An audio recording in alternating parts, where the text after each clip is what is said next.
우리 울지마 톤즈라는 그 영화를 잘 아시죠? 울지마 톤즈. 울지마는 우리가 잘 알고 있는 거고, 톤즈라는 거는 어떤 지역을 얘기하는 거예요. 특별히 남수단. 수단이라는 나라가 어디 있냐면 이집트랑 붙어 있더라고요. 이집트라는 나라와 그러니까 뭐 예루살렘하고도 멀지 않죠. 그런 수단에 남수단에 있는 지역이 톤즈예요. 그렇죠? 근데 울지마 톤즈의 주인공이 누구입니까? 이태석 신부라는 그런 가톨릭 신부죠. 근데 이태석 신부가 왜 톤즈로 가게 됐냐면 본인이 사제 서품이라고 해서 신부가 되기 전에 이제 서품이라는 의식을 치르는데 바티칸에서 하는가 봐요. 그걸 서품을 받기 1년 전에 케냐의 나이로비로 가게 됩니다. 그러면서 나이로비에 있는 수도원에서 1년 동안 머물게 되는데 이태석 신부가 동양에서 한국인인데 의사라는 이야기를 인도의 제임스 신부가 들었나 봐요.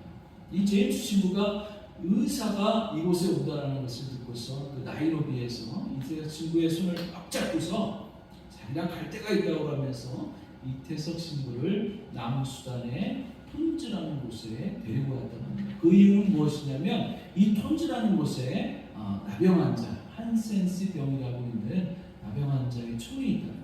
근데 거기는 의사도 없고 이제 그 나병 환자를 돌보는 사람이 없어가지고 많은 사람들이 비참하게 죽어가고 있는 모습을 갖다가 인도의 제임스 신부가 이태석 신부에게 좀 보여주려고 이렇게 데리고 왔다고 합니다. 한 달여 동안 이태석 신부가 그 톤지에서 죽어가고 있는 많은 고통을 받고 온몸에 고름을 흘리면서 먹지도 못하고 죽어가고 있는 그러한 비참한 한센스 병을 가진 분들의 모습을 보면서 이건 너무나도 비참하다 이런 생각을 한 거죠. 그리고 그 한센스 병을 갖고 있는 그 마을의 사람들에게 한 달 동안 비참한 광경을 목격한 이후에 그분들에게 약속을 했어요. 내가 바티칸에 돌아가서 그 사제석품을 받은 후에 1년 후에 다시 이 톤즈로 돌아오겠습니다 라고 약속을 했다고 합니다. 그런데 그 약속을 그 톤즈의 사람들은 믿지 않았어요. 저 사람은 떠나가고 다시 돌아오지 않을 것이다. 그런데 1년 후가 되었어요.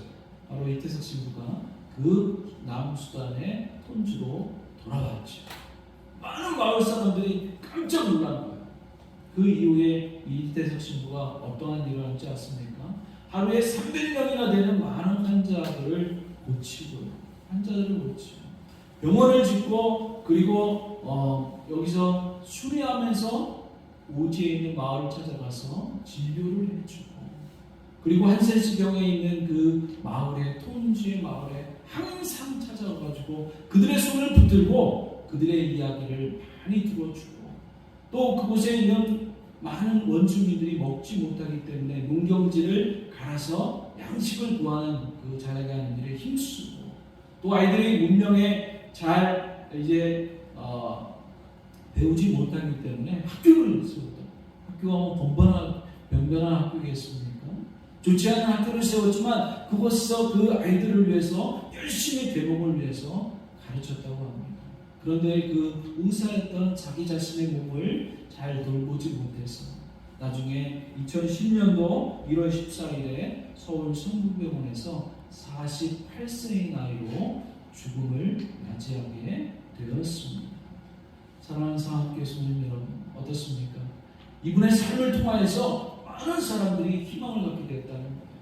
그가 또 특별히 음악을 좋아했기 때문에 브라스 밴드를 만들었다고 그래요.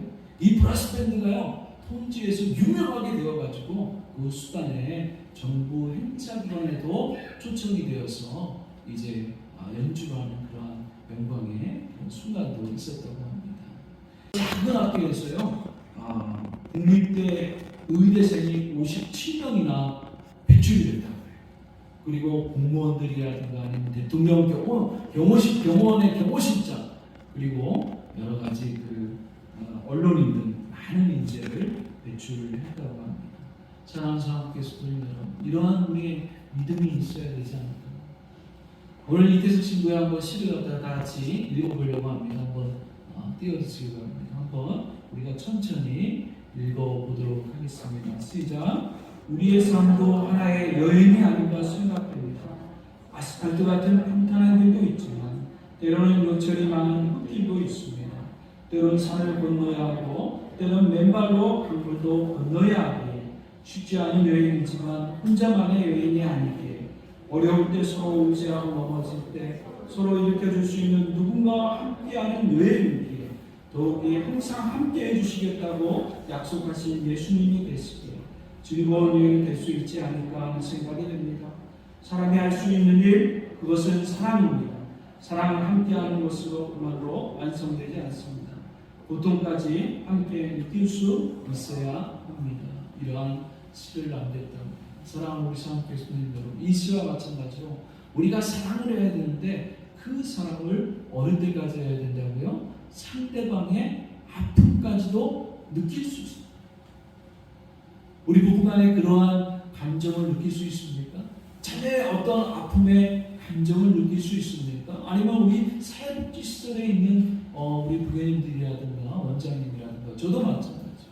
그분들의 아픔을 함께 느낄 수 있는 그러한 믿음의 소유자가 되어야 된다는 겁니다. 교회는 무엇을 하는 곳일까요? 교회는요, 이태석 신부와 같이 믿음의 성장을 이룰 수 있도록 도움을 주는 곳이라고 할 수 있습니다. 그래서 우리 11장 6절 말씀에 뭐라고 되어 있죠? 믿음이 없이는 하나님을 기쁘시게 할 수 없다.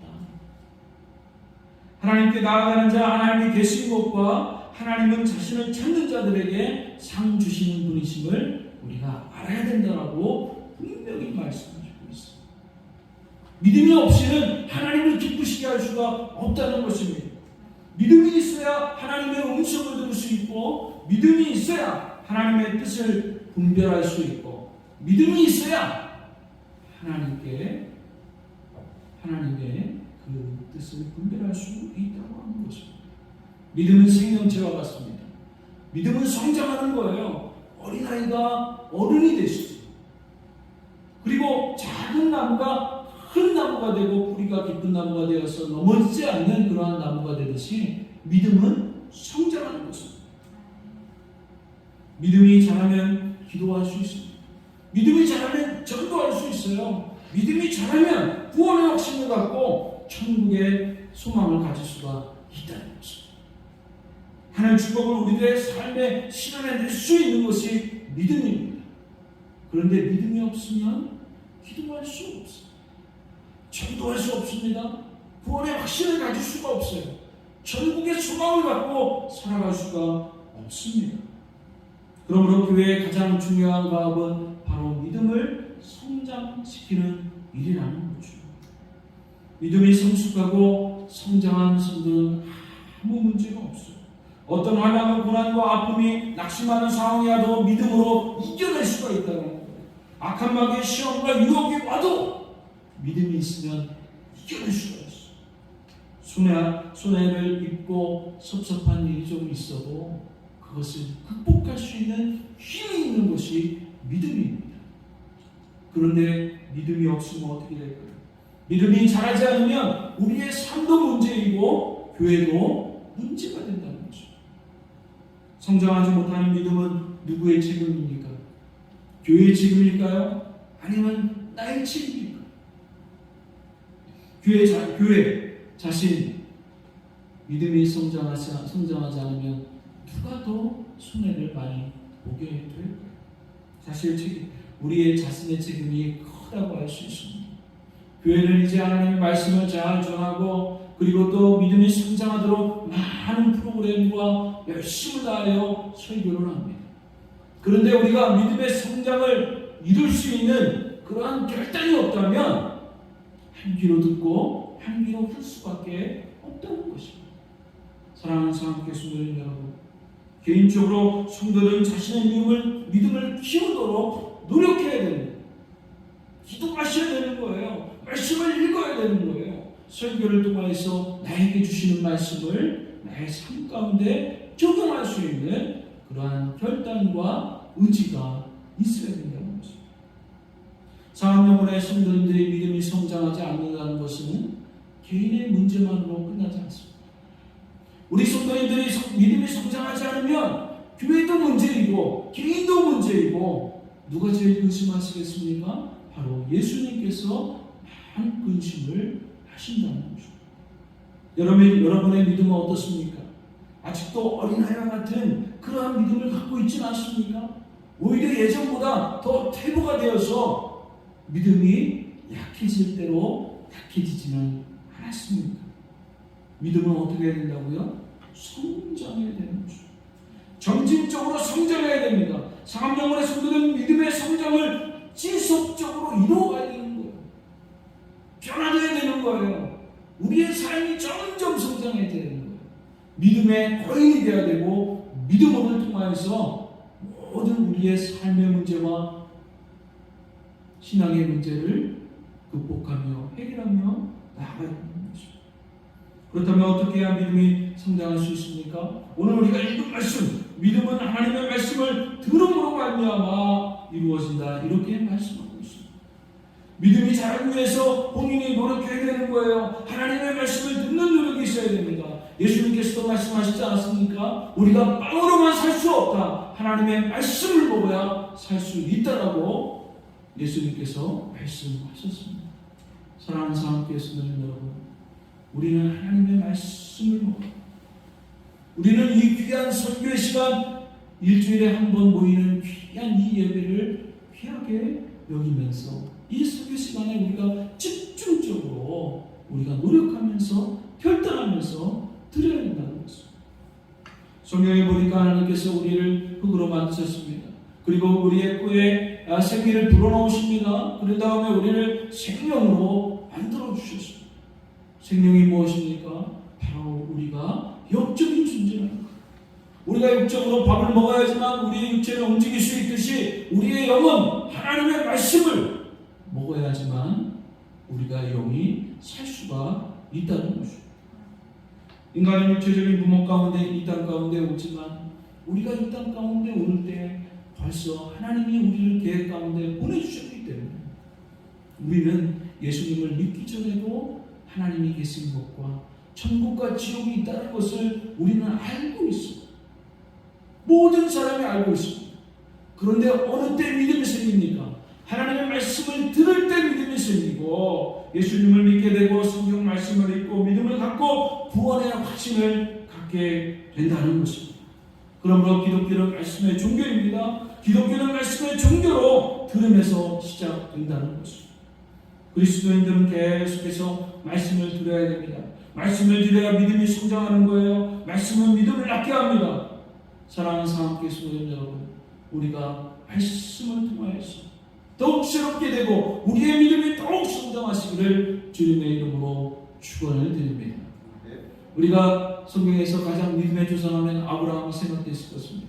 아브라함은 어떻게 해서 믿음이 성장되었을까요? 하나님의 말씀을 듣고 자기의 고향을 떠나게 됩니다. 그리고 어떻게 됩니까? 이제 100세가 된 아브라함에게 어떻게 할까요? 경험적으로 하나님은 말씀하십니다. 어떤 말씀을 주십니까? 100세에 아들을 낳게 될 것이다 라고 말씀해 주십니다. 아브라함이 이삭을 얻은 나이는 100세고 사라가 90세입니다. 생물학적 나이로 볼 때 이삭을 잉태할 수 없는 나이였어요. 100세가 된 아브라함은 자신의 몸이 죽었음을 느꼈습니다. 사라의 경우에도 마찬가지로 태가 죽었습니다. 그러나 놀라운 기적을 통하여서 이삭을 낳게 되죠. 육신의 태가 거의 죽었던 상태에서 새로운 생명을 잉태하게 되자 하나님에 대한 새로운 인식을 갖게 되었고 하나님의 능력에 대한 확신을 갖게 되었습니다. 이 경험을 통해서 아브라함과 이삭은 경험적으로 믿음의 성장을 이루었다는 것입니다. 사랑하는 사람께서 우리도 마찬가지입니다. 우리의 믿음의 성장은 바로 말씀을 듣고 하나님의 기적의 역사를 체험함으로써 성장되는 것입니다. 그 이후에 두 번째 아브라함은 논리적인 가운데 믿음의 성장을 이루어냈습니다. 이삭이 태어난 데 한참 여리게 됩니다. 그리고 기적 같은 태어난 이삭을 바라보시면서 하나님은 뭐라고 아브라함에게 말씀하십니까? 너의 하나밖에 없는 아들 이삭을 나에게 바치라. 죽게 하라는 거예요. 죽음에 그를 죽여서 나에게 바치라고 말씀하십니다. 아브라함은 사고에 심각한 혼란입니다. 이삭이 어떤 아들입니까? 백세의 아들을 백세의 하나님께서 약속으로 주신 아들입니다. 바다의 모래알과 같은 많은 자손을 주시겠다고 말씀하신 약속의 아들 아닙니까? 그 약속의 아들을 지금 죽음의 그 자리에 내어놓으라고 하나님께서는 말씀하고 있습니다. 아브라함은 이 사실을, 이 말씀을 듣고 얼마나 사고적인 생각의 갈등과 혼란을 얼마나 많이 느끼게 됐습니다. 그러자 순종하기 별따라 아브라함은 마침내 자기 아들을 내어놓습니다. 죽음의 그 자리에 내어놓습니다. 이러한 아브라함의 중요한 결단에 하나님께서는 이삭을 죽이지 않으시고 살리셔서 언약의 성취를 이루어가게 하신다는 것입니다. 사랑하는 사람 교수님, 우리도 말씀을 많이 듣습니다. 우리가 말씀을 듣고서 우리는 어떻게 해야 될까요? 경험해야 되는 거예요. 하나님의 기적의 역사를 경험할 수 있는 그런 믿음을 수요할 수 있고 성장하는 믿음을 가져야 된다는 거죠. 그리고 또한 우리가 믿음의 역사를 우리가 앞에 경험할 때 얼마나 많은 갈등을 하게 됩니다. 이것이 과연 하나님의 역사인가? 내가 가야 될 좁은 길인가? 아니면 우리가 선택의 길에 있을 때 진정으로 하나님께서는 우리의 사고에 큰 혼란을 준다는 것입니다. 그때 아브라함처럼 우리는 하나님의 약속을 믿고 우리의 믿음의 성장을 통하여서 우리의 믿음이 점점 성장을 통하여서 결단할 수 있는 귀한 분들이 되어야 된다는 것입니다. 웨슬리 신학에서도 보니까요, 믿음으로 신생을 얻게 된다고 했어요. 우리 성도님들 신생하니까 좀 낯설죠. 신생이라는 건 뭡니까? 새로 태어나는 거예요. 우리가 예수님을 믿으면 처음에는 어떠한 삶에 봉착하게 되죠? 회개하게 되는 거예요. 우리가 어떠한 삶을 살았든지 우리는 죄인이었음을 고백할 수밖에 없는 거예요. 왜 그럴까요? 하나님께서는, 우리의 신앙의 대상이신 하나님께서는 한 분밖에 의로운 분이 없기 때문에, 우리는 죄인일 수밖에 없기 때문에, 그 하나님 앞에 나아갈 때 우리는 회개할 수밖에 없다는 것입니다. 우리가 예수님을 믿는 것은 반드시 회개가 있어야 됩니다. 그 회개와 함께 우리가 어떠한 사람으로 변화되죠? 죄인에서 의인으로, 그 순간 의로운 사람으로 변화됩니다. 얼마나 큰 축복입니까? 우리가 죄인이었을 때는 하나님 앞에 기도할 수 없습니다. 하나님의 축복을 우리가 경험할 수 없습니다. 하나님과 관계가 단절되어 있습니다. 그런데 우리가 의인으로 변화됨으로 말미암아 하나님 앞에 기도할 수 있고, 하나님과 평화의 관계를 유지할 수 있고, 하나님의 축복을 누릴 수 있는 하나님의 자녀가 되는 것이 칭의라고 합니다. 그 위에 믿음에 성장하면서 우리는 어떻게 될까요? 신생의 단계에 이르게 됩니다. 그러니까 우리가 회개하고 의로운 칭의를 얻고 그 다음에 신생의 단계로 나아갑니다. 신생은 바로 새롭게 태어나는 것입니다. 신생은 믿음을 통해서 하나님께서 우리 안에 행하시는, 우리를 영적으로 탄생시키시는 실제적인 변화입니다. 신생은 하나님께서 영혼의 생명을 주고 영혼을 죄의 죽음으로부터 의의 생명으로 일으키는 위대한 변화라는 거예요. 신생은 거대한 내적인 변화일 뿐만 아니라 우리의 마음의 온전한 변화라는 것입니다. 부분적인 변화가 아니라 전체적인 변화라는 거예요. 사랑하는 사람 교수님은요, 우리는 다시 태어나야 됩니다. 요한복음 3장에 보니까 예수님께서 니고데모와 대화하는 장면이 있어요. 예수님께서 니고데모에게 말합니다. 너는 물과 성령으로 태어나지 않으면 안 된다. 육은 육의 것이고 영은 영의 것이다 라고 말씀하고 있습니다. 사랑하는 사람 교수님 여러분, 우리는 새로워져야 되는 거예요.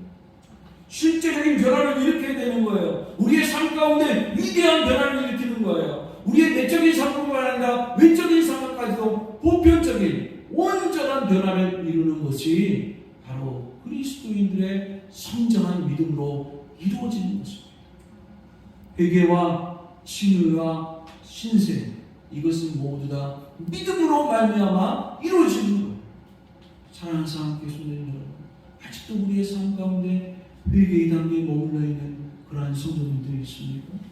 우리는 회개하고 내가 주님을 믿고 구원을 얻었는데 구원의 확신이 부족한 거예요. 칭의가 이루어지는 거예요. 회개와 함께 칭의가 이루어지기 때문에 우리는 구원받았습니다. 그러나 구원의 확신은요, 신생의 단계로 가고 성결한 삶, 성화의 단계의 시작인 신생에서부터 구원의 확신이 확실하게 이루어지는 것입니다. 사랑하는 사랑하는 교수님, 우리는 고린도후서 5장 17절을 말씀해 보니까 그러므로 누구든지 그리스도 안에 있으면 새로운 존재입니다. 옛사람은 없어지고 새로운 사람이 된 것입니다 라고 말씀하고 있습니다. 예수님도 1760년 자신의 설교 신생에서 그러므로 우리의 본성이 온전한 타락, 이것이 신생의 기본입니다. 따라서 죄 안에서 태어난 존재인 우리는 다시 태어나야 됩니다. 인간으로 태어난 사람마다 하나님의 영으로 다시 태어나야 됩니다 라고 말씀하고 있어요. 사랑하는 사람 교수님 여러분, 우리가 주님이었기 때문에 우리는 새로 태어나는 거예요. 그러므로 우리가 영적인 삶을 살아야 되는 것입니다. 우리는 아까 이태석 친구가 말했던 여행자와 같습니다. 나그네와 같습니다. 우리의 삶 가운데 제가 50이 넘어보니까 정말 우리의 삶 가운데 우리의 삶을 어떻게 살아야 되는지 새롭게 생각하는 시간을 가질 수밖에 없었다는 것입니다. 사랑하는 사랑교수님 여러분, 그러므로 우리는 새로 태어나야 됩니다. 예수님도 이제 본인이 1738년 5월 24일 성령 체험과 회심의 체험을 하기 전에는 기독교인이 아니었다라고 고백하고 있습니다. 예수님은요, 이 1738년 전에는요, 예수님을 위해서 헌신하고 결단하고 최선을 다해서 선교하고 했습니다. 그런데 그가 고백하기는 바로 1738년 거의 30대 후반이 되어서 그가 성령 체험과 회심의 체험을 이룬 다음에 진정한 기독교인이 됐다고 고백하고 있는 것입니다. 사랑하는 사람 교수님 여러분, 우리도 불같은 성령 하나님의 체험이 우리의 삶 가운데 있어야 되는 것입니다. 그 일을 위해서 어떻게 해야 된다고요? 우리는 믿음의 성장을 이루어야 되고, 우리는 믿음의 성장을 위해서 우리는 결단해야 된다. 하나님의 말씀으로 살아야 되겠다. 하나님의 말씀을 듣고 그 말씀을 지키며 우리의 삶 가운데 그 말씀대로 적용하며 살아야겠다라고 결단해야 됩니다. 특별히 구시군들은 정직한 삶을 살아야 됩니다. 성결한 삶을 살아야 됩니다. 우리의 삶 가운데 성실한 삶을 살아야 됩니다. 우리가 주의 말씀을 들을 때 좀 더 잘 들어야 됩니다. 어떻게 들어야 될까요? 잠언 2장 2절 말씀해 보니까 은을 구하는 것 같이 그를 구하며 감추인 보배를 찾는 것 같이 그것을 찾아. 간절한 마음으로 주의 말씀을 들어야지만 우리가 믿음의 성장을 이룰 수 있다는 것입니다. 사랑하는 사람 교수님 여러분, 아이가 태어나서 세월이 지나면서 그 키가 자라지 않고 그의 정신적인 연령이 자라지 않는다면 누가 제일 걱정하겠습니까? 바로 부모가 제일 걱정하고 괴로울 것입니다. 주님께서도 우리가 아직도 어린아이와 같은 믿음을 갖고 있다면 주님의 믿음이 얼마나 안타깝고 아프겠습니까? 우리 사랑 자함께 수고님 여러분, 우리는 결단하시길 주님의 이름으로 축복합니다. 믿음의 성장을 이루자, 믿음의 성숙한 믿음을 갖자라고 결단하시길 바랍니다. 이것이 돈 버는 것보다, 이것이 직장에서 전도하는 것보다 이것이 더 중요한 것임을 우리는 깨달아야 합니다. 믿음이 중요합니다. 우리 찬송가에 있지 않습니까? 믿음이 이기네, 믿음이 이기네, 이런 찬송도 있잖아요. 믿음으로 말미암아 우리는 성공할 수 있는, 한번 우리 상암여고 성도님들 그동안 살아온 세월을 한번 되돌아보면서 성찰해 보시고, 정말 예수님의 신앙에서 말하는 것 같이 우리가 회개하고 친히 의롭게 되었다면 믿음의 전진, 그것을 향하여 신생과 성화를 향하여서 성결한 삶을 향하여서 지속적인 믿음의 성장이 이루어지시며 또 믿음의 성장을 결단하는 우리 상암여고 성도님들 되시길 주님의 이름으로 축복합니다. 함께 기도하시겠습니다. 사랑의 하나님 아버지 감사합니다. 우리 상암여고 성도님들 믿음이 성장할 수 있는 귀한 우리 성도님들 되게 하여 주시옵소서. 믿음을 성장시키기를 위하여 결단할 수 있는 믿음의 사람들이 되게 하여 주옵소서. 믿음의 성장을 통하여서 영적으로 새로나는 거듭나는 귀한 성도가 되게 하여 주시옵소서. 그러므로 말미암아 우리가 하늘의 축복을 받고 하늘의 축복을 통하여서 이 세상의 삶을 승리하며 살아갈 수 있는 귀한 성도의 삶을 살아가게 하여 주옵소서. 특별히 젊은 우리 청년들을 위하여서 기도합니다. 우리 청년들이 더욱더 믿음으로 살아가게 하시고 세상에 살아가고 있지만 세상의 지식과 상식으로 살아가는 것이 아니라 하나님의 말씀의 지식과 지혜로 살아갈 수 있는 우리 청년들이 되게 하여 주옵소서. 그러므로 진정한 주님의 백성, 주님의 자녀로서의 성공적인 삶을 살아가게 해 주실 줄 믿사오며 사랑이 많으신 예수님의 이름으로 기도드리옵나이다.